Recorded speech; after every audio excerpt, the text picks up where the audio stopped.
राजधानी लखनऊ के सहकारिता भवन में पर्यावरण संरक्षण वृक्षारोपण महाभियान पर एक पेड़ मां के नाम पर एक कार्यक्रम का आयोजन किया गया। इस कार्यक्रम में मुख्य अतिथि सुषमा खरकवाल महापौर ने शिरकत करी। कार्यक्रम की आयोजक पुनीता भटनागर ने सुषमा खरकवाल महापौर का मंच पर स्वागत किया। विशिष्ट अतिथि करण सिंह LDA सहायक उद्यान अधिकारी एवं समाज सेविका योगिनी नीलम कार्यक्रम में उपस्थिति रही। योगिनी नीलम ने मीडिया को बताया, इस देश में हरियाली की कमी दिखती जा रही है, इसलिए प्रदेश में एक पेड़ मां के नाम पर लगाया जाए जिसे शुद्ध पर्यावरण किया जाए। समाज सेविका योगिनी नीलम ने बताया कि हमारी परम पूज्य गौ माता की डेथ दिन मंगलवार को हो गई थी। उनका अंतिम संस्कार लखनऊ के भैंसा कुंड में किया गया। आइए सुनते हैं इस घटना के बारे में।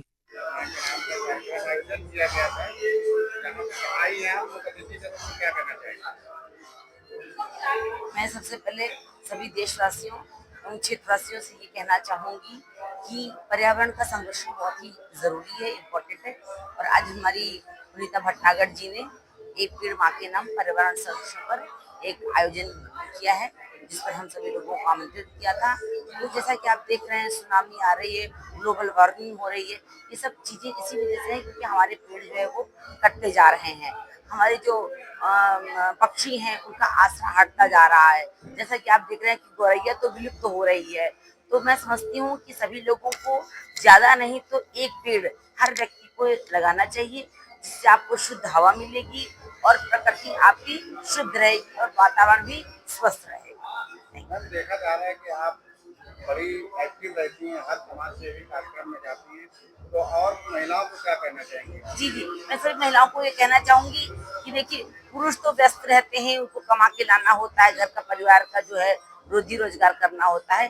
तो महिलाएं कम से कम अपना जो है 1 घंटा अगर निकाल ले 24 घंटे में, पेड़ लगाएं। और साथ साथ पेड़ लगाना ही महत्वपूर्ण नहीं है, उसका जो है उसमें जल देना, उसमें खाद देना और समय समय पर अगर कोई उसमें कीटनाशक दवाओं का छिड़काव करना, ये सब महिलाओं को अगर अपने हाथ में लेंगी तभी हमारा पर्यावरण आगे बढ़ सकेगा। क्योंकि पुरुष तो अपना कर्तव्य कर रहा है, अगर पुरुष कमाता है तो पूरे परिवार का पालन पोषण करता है, तो महिलाओं का ये धर्म होता है और उनको आगे बढ़ के आना भी चाहिए कि वो अपने घर का दायित्व संभालते हुए पर्यावरण की सुरक्षा में अपना योगदान दें। जैसा कि मैं आपको एक बात और बताना चाहूंगी कि हमारी एक गौ माँ थी और उनका जो है देहांत हो गया था, बीमार थी।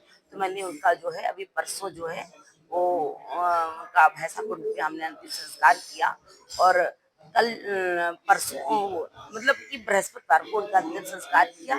शुक्रवार को हम लोग उनकी जो है अस्थियों को लेके और गंगा यमुना सरस्वती का जो संगम है प्रयागराज में, वहां पर हमने उनकी अस्थियों का विसर्जन किया।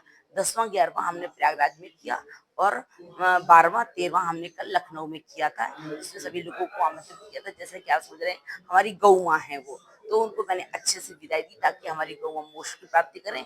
तो पर्यावरण के साथ साथ हमारे जो जानवर हैं, उनमें भी वो जानवर हमारे भरोसे भगवान ने पैदा किया है, इंसान ही उनका जो है पालन पोषण करेगा। तो मैं समझती हूँ कि जो मैंने एक मुहिम उठाई है कि जो भी पक्षी हो या जो भी जीव हो या जो भी जानवर हो, उनका अंतिम संस्कार करके प्रत्येक व्यक्ति का ये धर्म होना चाहिए कि उनको मोक्ष तक पहुँचाए।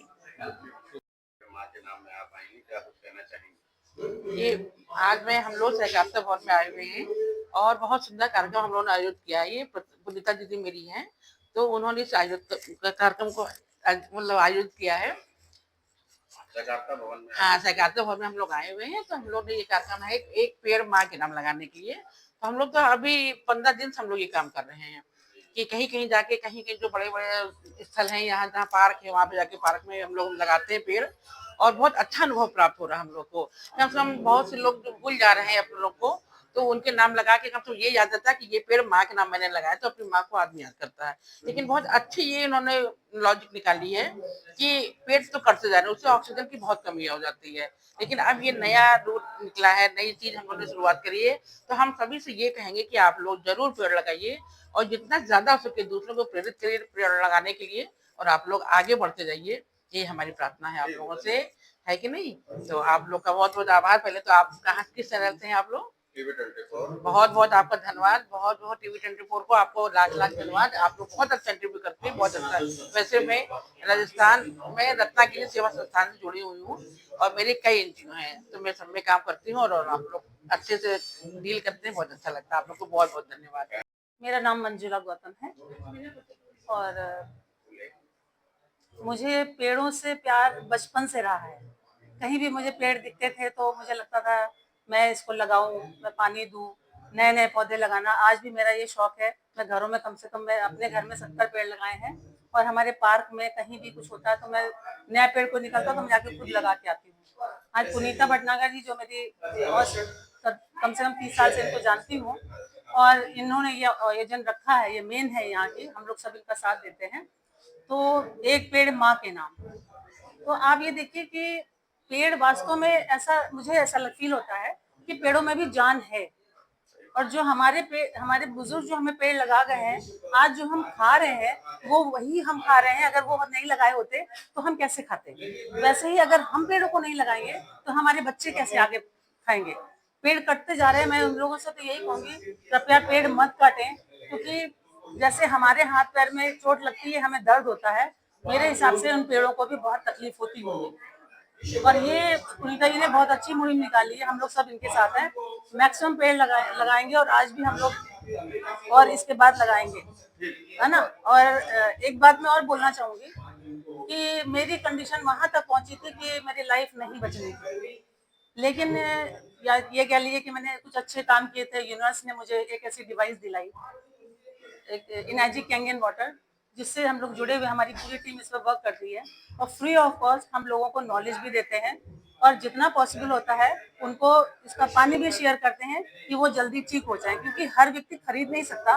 बट हमारी ये कोशिश रहती है वो हमारे घर से लें और उसका लाभ उठाएं, क्योंकि आजकल इतनी बीमारियां हैं कि लोग बीमार, हर कोई इलाज भी नहीं करा पाता है, हर कोई खरीद भी नहीं सकता है। लेकिन हम सोचते हैं हम इसे वर्क करके हम उसी से डोनेट करें जहाँ जो लोग नहीं खरीद पाते।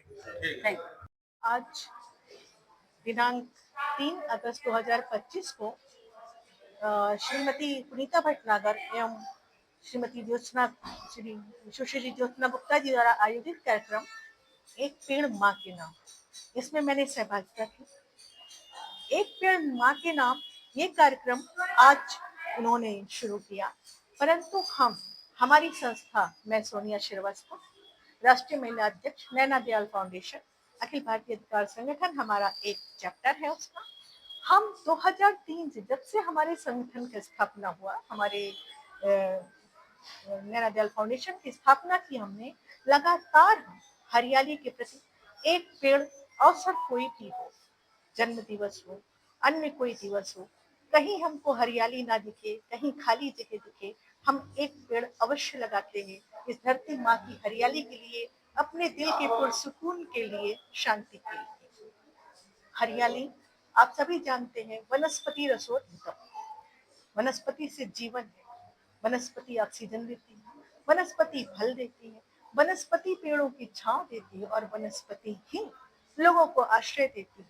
आज जहाँ पेड़ कटते जा रहे हैं, वहां मैं फिर कहूंगी कि खाली एक पेड़ नहीं कटता, उसके साथ बहुत सी रौनकें चली जाती हैं। उसकी ठंडी हवा की बयार, उसके कोटर में चहचहाती गौरैयों के घोंसले, उसके कोटर में बनाए हुए गिलहरियों के कोठरे, वहां की रौनकें।